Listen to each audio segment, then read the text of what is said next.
Donc je suis Sylvie Gras, je suis déléguée Île-de-France de SOS Homophobie.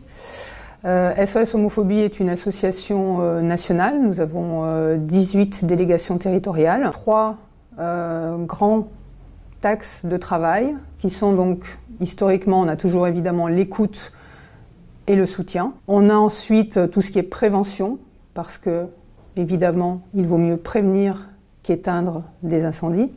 Et le troisième point, c'est tout ce qui est militantisme, égalité des droits, porter à connaissance de tout ce que l'on connaît sur les violences et discriminations que subissent les personnes lesbiennes, gays, bi, trans et intersexuées. Ce que notre association constate, c'est que le contexte majoritaire qui nous est pointé du doigt comme étant extrêmement violent, insultant, c'est Internet. Quand je rentrais chez moi, en fait, c'était pas terminé, puisque j'avais même des insultes via Facebook. Donc une fois, j'ai eu on voit ta gueule de gros PD à des kilomètres, dégage. Et c'est là où je me suis dit, waouh, ça commence à aller loin. Internet, effectivement, c'est une zone où beaucoup de personnes se sentent libres de tout dire, de tout écrire, de tout montrer, de tout déformer, notamment sous couvert d'anonymat. C'est très facile. On voit qu'il y a un gros travail à faire sur Internet pour lutter contre ces LGBTI-phobies. On a aussi beaucoup de témoignages concernant la famille, concernant la vie quotidienne en fait, des gens, que ce soit le niveau du travail, que ce soit dans la rue, dans les transports, dans le milieu scolaire. Donc ça veut dire que l'ensemble de la vie quotidienne des personnes lesbiennes, gays, bi, trans et intersexuées est impacté par ces insultes, par ces agressions.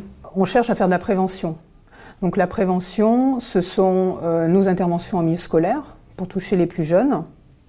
Et ce sont également des interventions et formations auprès des adultes, dans des entreprises, dans des syndicats, dans des écoles aussi pour jeunes adultes.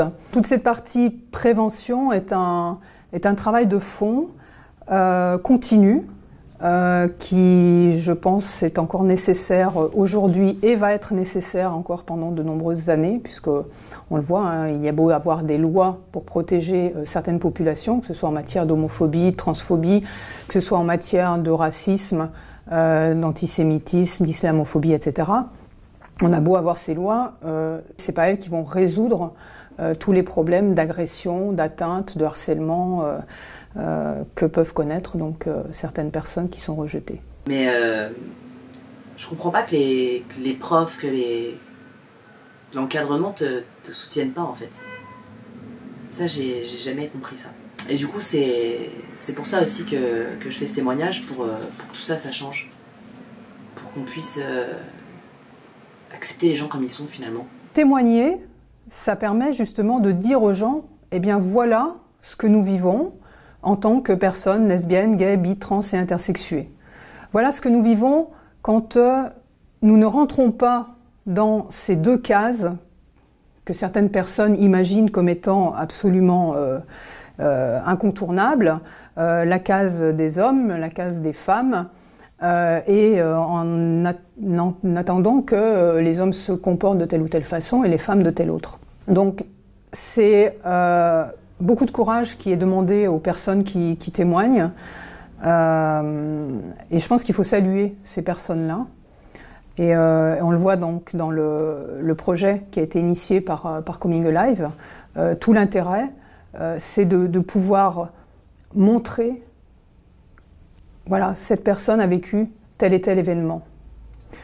De pouvoir interpeller les gens par rapport à quelque chose de concret, en direct, en prenant aussi le temps du témoignage. Donc c'est pour ça que le projet qui est mené par Coming Alive est important et que SOS Homophobie a décidé de le soutenir parce que c'est un complément par rapport à nos actions.